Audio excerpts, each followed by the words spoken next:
let's do this. I'm going to let a very wise man guide us into that by the name of Prophet Noah Ali from our Circle Seven Koran. Chapter 23, Holy Instructions for Thy Children. Consider thou art a parent, the importance of thy trust, the being thou hast produced, it is thy duty to support. Upon thee also it dependeth whether the child of thy bosom be a blessing or a curse to thyself, a useful or worthless member to the community. Verse 3, prepare him early with instructions, and season his mind with the maxims of truth. Verse 4, watch the bent of his inclination, and set him right in his youth. Let no evil habits gain strength with his years. So shall he rise like a cedar on the mountains. His head shall be seen above the trees of the forest. A wicked son is a reproach to his father, but he that does right is an honor to his gray hairs. The soil is thine own, let it not want cultivation. The seed which thou sowest, thou also shalt thou reap.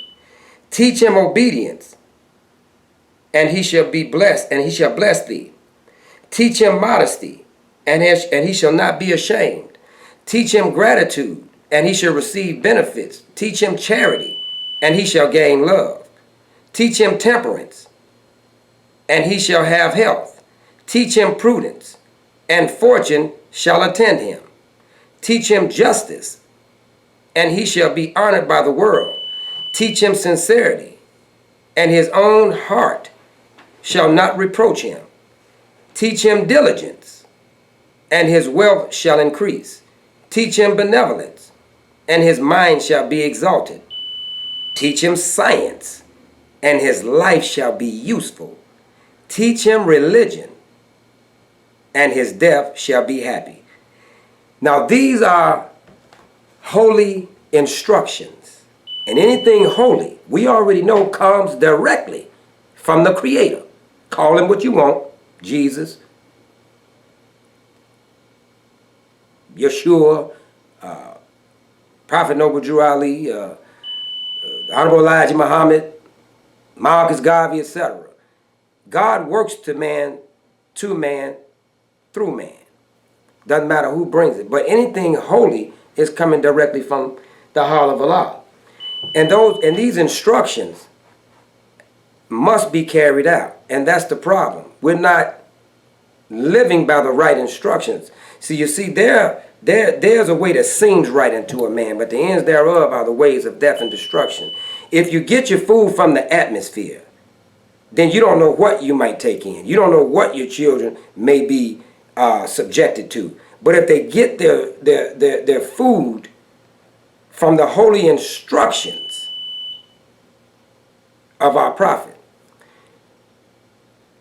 we can do better at raising children. And the child can do better at being a child growing up into manhood and womanhood. And one of the things that parents have to consider, that they are parents. And that's the bottom line. I'll read it again, that first verse. It says, consider thou art a parent, the importance of thy trust, the being thou hast produced, it is thy duty to support. That's not always talking about materialistic things, money. That's the first thing that a lot of our people, we need to get away from that. We need to get away from this thing that, well, if I don't have money to pay child support, I can't be around my child, or I can't see my child, I won't be allowed to see my child, and things like that. No, that's not proper to have that attitude, because the best teaching comes by way of immaterialism. When you start teaching a child about things that can better them and better their condition, then that is the support that we want to give our child. I understand that money matters because there's things that children need. I mean, I think that's quite obvious when you're talking about food, clothing, and shelter, the necessities of life. But that is not going to correct the errant behavior of our children, because if we let evil habits, if we don't season their minds with the maxims of truth. See, a lot of us lie to our children because we want to negotiate with them. You know, we use it as a form of negotiation. Well, if you do this, I'll do that. You know, you got no intentions on doing, you know, what you say do. You just want to make sure he does what he does. But that's the wrong way to instruct your child or to get the best results from your child. It's really simple than that. You just simply tell your child what to do and how to do, and then that's what you expect for them to do. But here at Glover Enterprises, we understand that better education is always the key.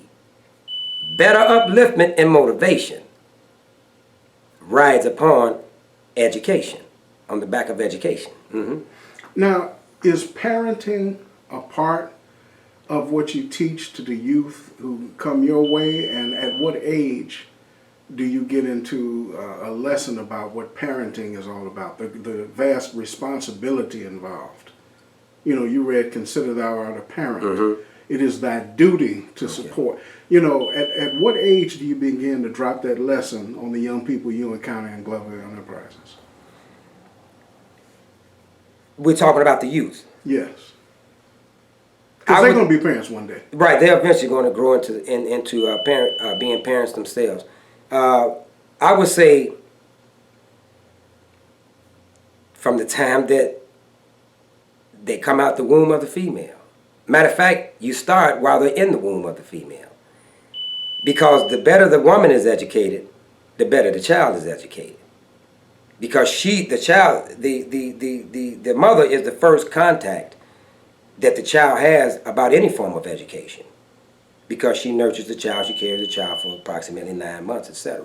You know, I used to watch people on trains and in you know, bus stops and places like that. Pregnant women, you know, they would be sitting there reading and things like that. And I'm like, man, you know, that's very extraordinary. I bet she's educating her child by doing that, you know. And that was just a thought at the time. But then I talked to a female one time, and she told me that. She says, I read a lot because I'm talking to my child. I'm educating my child while they're in the womb, while I'm still carrying the child.